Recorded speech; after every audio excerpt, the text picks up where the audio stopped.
qu'il ne faut pas que les gens confondent ma sultane là, parce que je vais parler maintenant comme un journaliste.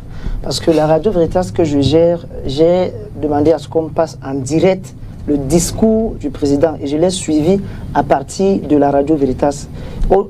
À la fin de ce discours, je suis allé sur Facebook et j'ai écrit 42e discours inutile. Pépé va te reposer, la retraite n'est pas une punition. C'est l'abbé Étienne Bakaba, le mannequin de Jésus qui l'a écrit. Parce que après, c'est pas fort, mon j'ai père. pris le discours de 2018 que j'ai ici et il était introduit. Le septennat qui vient de commencer devrait être décisif pour notre pays.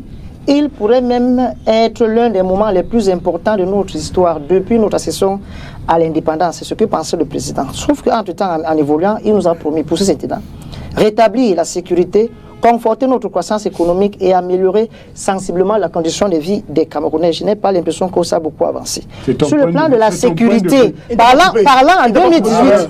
Parlant en 2018, sur le plan de la sécurité, parlant en 2018 de la situation sécuritaire, le président avait dit cette situation ne peut plus durer, sauf que 7 ans après, la situation ne fait que durer.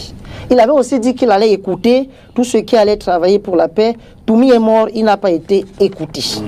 Ça, nous sommes en 2018. Et il disait ce jour-là, en parlant des infrastructures de la Cannes et du glissement, n'est-ce pas, que toutes ces infrastructures allaient être achevées, ainsi de suite. Vous savez que l'Olymbe aujourd'hui est devenu un champ de patates.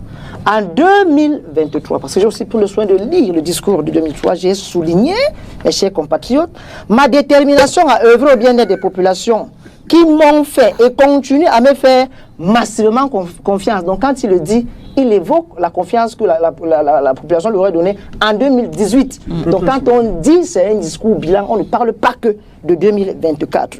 Il avait déjà évoqué le projet d'alimentation en eau potable à Yaoundé qui allait être réel. Ce n'est pas le cas. Il y avait les questions des barrages. Ce n'est pas le cas. Il y avait les fameuses routes de Ebolovo à Kribi et autres, à comme 280 km, 138 milliards. Il y avait déjà, à cette époque, on disait 5% de ce budget qui avait été donné pour les études de faisabilité. Les chantiers n'ont jamais démarré. Nous quittons, je lis. Nous quittons, pas de discussion, monsieur Malcolm. Maintenant, quand on revient sur celui qui est d'actualité, celui qui est le discours bilan, il dit qu'il y a eu des avancées considérables.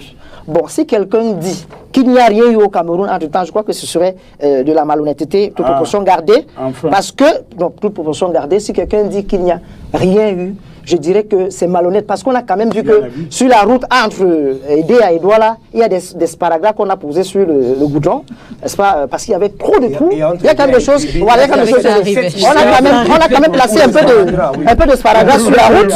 Vous vous êtes rejoui très vite. Et puis là où je trouve que c'est de la provocation.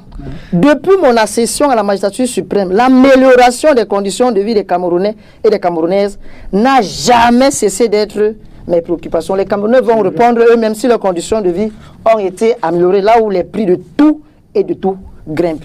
Donc je dirais qu'au terme, puis c'est sa belle conclusion, oui. Je puis vous assurer que ma détermination à vous servir demeure intacte et se renforce au quotidien face à l'ampleur des défis auxquels nous sommes confrontés. Ce que je vais dire à mon papa chéri, à mon grand-père, c'est que, en tant que prêtre, et comme je sais que c'est un ancien séminariste, il doit continuer à servir le pays désormais en restant le chapelet. Parce que la prière, c'est aussi une manière de servir. Quand on est déjà vieux, on ne peut plus couvrir, on peut prendre le chapelet et prier pour ses enfants. Bonjour les enfants. Je vous ai dit 2025, cette année-ci, les Camerounais de 2018 ne sont pas les Camerounais de 2025. Le prêtre dit à votre type Poma qu'il y a plusieurs manières de servir le peuple. Si sa détermination à aider les Camerounais est tellement importante, il peut servir le peuple camerounais en récitant le chapelet. Hein? On peut aussi aider nos mamans, nos papas prient pour nous dans les villages en récitant le chapelet pour que nous qui partons à lutter partout dehors, des mauvaises choses s'éloignent de notre route. Comme quoi les enfants, même Dieu, lui seul là, même lui-même là-haut, a décidé que non, il ne va plus vous parler de la vie après la mort. Il faut qu'il vous parle de la vie aujourd'hui. Même le Seigneur a compris que s'il continue de vous parler de la vie après la mort, vous risquez de mourir sans avoir vécu. Sans avoir vécu. C'est-à-dire que s'il commence à, il continue de vous parler de la vie après la mort, il y a de fortes chances que nous ne soyons tout un pays que de morts vivants. Et c'est pour ça, à un moment ou à un autre, vous comprenez très bien que le ras-le-bol est atteint l'église. Mais le message, c'est d'abord pour nous, frères et sœurs. C'est d'abord pour nous, peuple camerounais. La prière ne nous aidera plus. C'est ce que l'église catholique elle-même nous dit. Qu'en ce moment précis, Dieu est du côté du peuple. Ceux qui disent que tout pouvoir vient de Dieu, il faut qu'ils sachent que Dieu lui-même en ce moment est du côté du peuple. Parce que Dieu ne vote pas. Dieu ne vote pas. Dieu ne vote pas. Non. Dieu dit qu'il faut honorer le pouvoir des dirigeants qui servent le peuple. Quand un dirigeant se dresse contre le peuple de Dieu, quand un dirigeant piétine les valeurs du peuple de Dieu, c'est normal que plus tard, le peuple de Dieu se retourne contre lui pour lui dire non. 42 ans plus tard, ta détermination à nous servir a beau être intacte, va sur le chapelet. Si ta détermination à nous servir est tellement intacte, tu ne peux plus nous servir à étourdi. Tu ne peux plus nous servir dans nos problèmes d'eau, d'électricité, de courant. Tu ne peux nous servir qu'en inspirant les autres générations, en donnant des conseils, en priant, comme tous les papas prient pour que leurs enfants qui sont maintenant aux affaires continuent de vivre. Les enfants, vous savez, aucun peuple n'est arrivé jusqu'au niveau où on est ici, avec le niveau de résilience ici, et est venu changer de chemin en route. Je vous prie, les enfants. Ce chemin que nous menons est irréversible.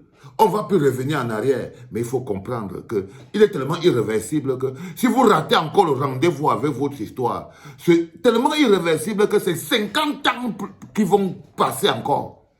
Et ça, vous devez le capter. Personne d'entre vous en 82 n'avait compté que ça allait compter 42 ans. Ça, vous devez, rendez-vous bien compte. En 82, en 84, tu te demandes, ils n'avaient pas prévu que ça allait atteindre 42 ans. Et ça atteint 42 ans. C'est à nous d'arrêter ça, les enfants.